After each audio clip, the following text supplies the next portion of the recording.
देखो, कहने को सब तो हमारा देश है ना, बहुत जल्दी से बहुत तेजी से आगे बढ़ रहा है। मतलब लोगों को दिख भी रहा है, हमारी अर्थव्यवस्था भी धीरे धीरे सही हो रही है, स्टेबल हो रही है। पर क्राइम के मामले में हमारा जो भारत देश है ना, वो मतलब सुधरने का नाम ही नहीं ले रहा है। मतलब आए दिन कोई भी देखो, न्यूज़ उठा के देख लो, कोई भी न्यूज़ चैनल ऑन कर लो, तो कहीं ना कहीं ऐसा सीन मिल जाता है, ऐसा सीन हो जाता है जो मतलब दिल काँप जाता है, थोड़ा रूह काँप जाती है कि मत बताओ यार। एक तो भारत देश आगे बढ़ रहा है धीरे धीरे करके, और ये चीज़ अभी तक कंट्रोल में नहीं आ रही, तो फिर कहाँ से माने हम कि हमारा देश आगे बढ़ रहा है। खाली एनकाउंटर करने से क्या ये सब सुधर जाएगा क्या? और पैर पे गोली कौन मारता है बे? चलो, एक को यमराज के पास पहुंचाया है तो पहुंचाया है, तो दूसरे को भी पहुंचाना चाहिए था, लोगों को बताना चाहिए था। अगर ऐसा कृत्य करोगे तो इसका ये परिणाम मिलेगा। अगर सही से रहोगे, तमीज से रहोगे, तो तुम्हारा भी सम्मान किया जाएगा, वरना नहीं। पर नहीं, ये सब सिखाना नहीं है, ये सब बताना नहीं है।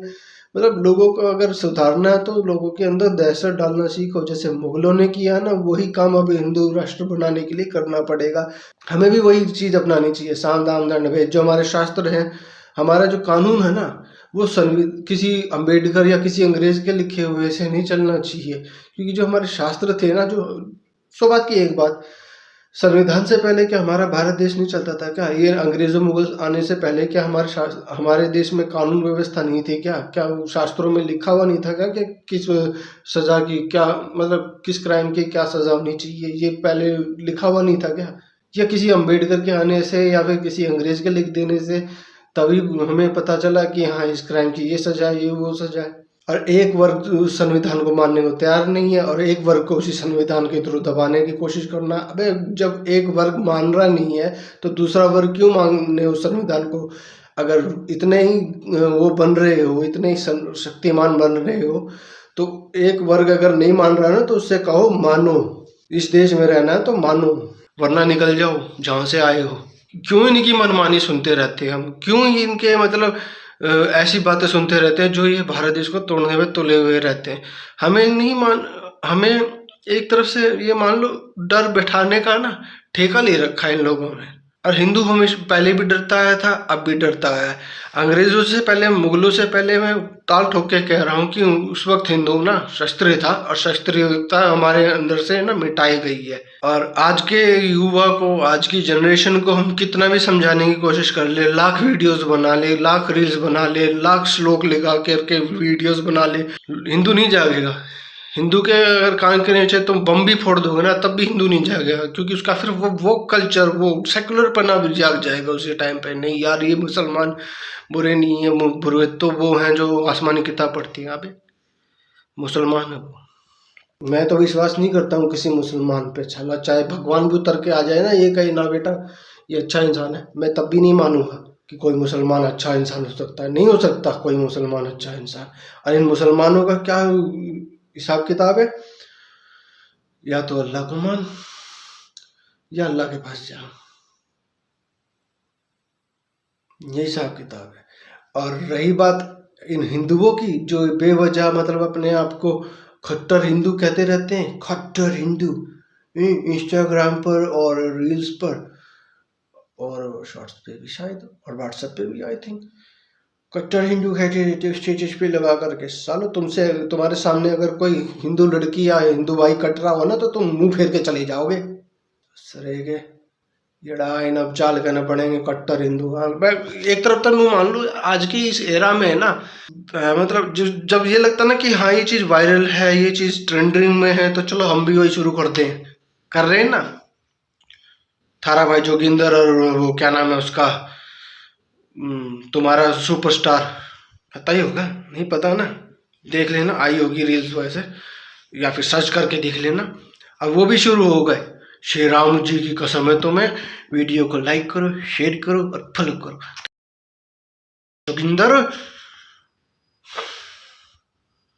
Sorry for my bad language and sorry for about this गाली यार, मैं देना नहीं चाहता हूँ, पर यार जो चीज़ तुम कर रहे हो ना, बहुत गंदी चीज़ कर रहे हो। ये धर्म को मतलब एक टूल मान करके अपनी रीच बढ़ाना, अपने मतलब फॉलोअर्स बढ़ाना, लाइक्स बढ़ाना, अबे ये चीज़ बंद कर दो यार।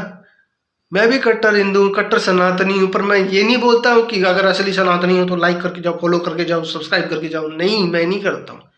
भगवान जानता है कि मैं कितना उनका डिवोटी हूँ। वो मुझे देगा, जितना देगा वो मैं एक्सेप्ट करूँगा। भीख नहीं मांगूंगा जनता से कि भैया मेरा चैनल सब्सक्राइब कर, मेरा वो कर, ये कर, क्योंकि लोगों को इमोशनली फूल बनाना आसान है, पर वो चीज़ वो नहीं कर पाएंगे जो रियल जनता कर पाएगी।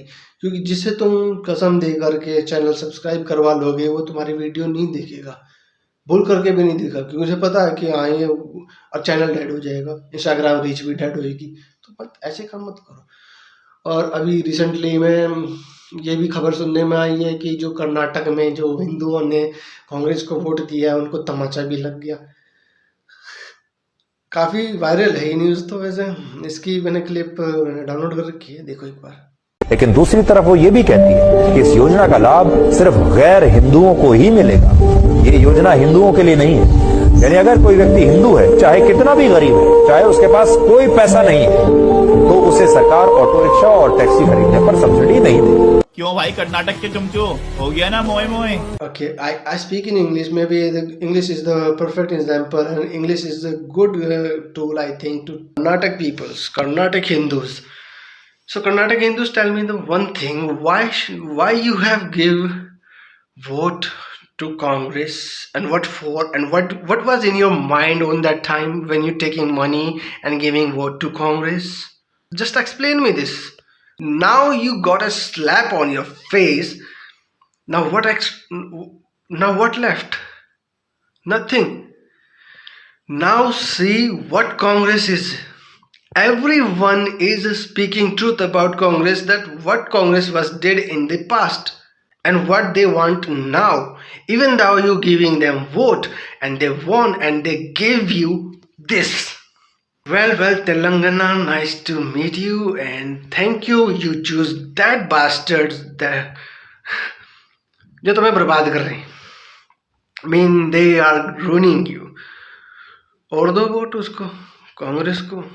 इसीलिए हम कांग्रेस को नहीं लाना चाहते हैं भारत देश में, कभी नहीं लाएंगे। साला इनके राहुल गांधी का परपोता भी आएगा ना, वो भी भारत जोड़ो यात्रा निकालेगा।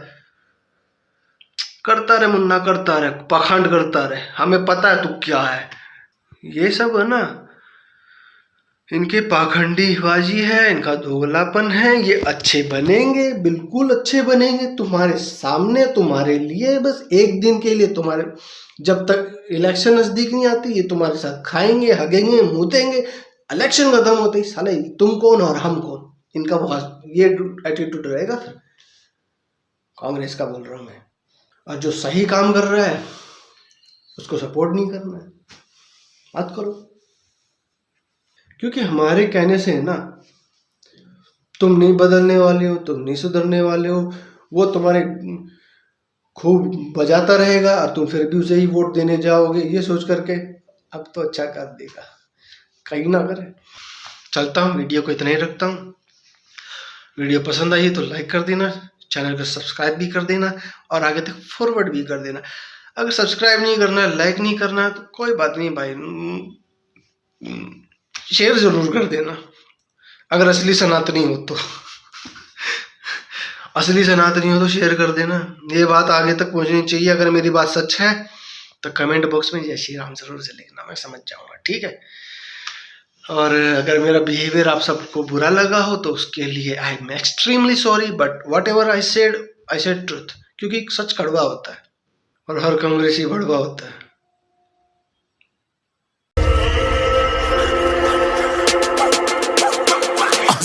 Yeah, you better listen. I'm bringing heat. You'll be a fan when I start rapping. Way I'll have your fucking head spinning. I'm known as Big Vicious. Release bombs and go tick tick. Boom, you blow me that head missing. I'm a phenomenon.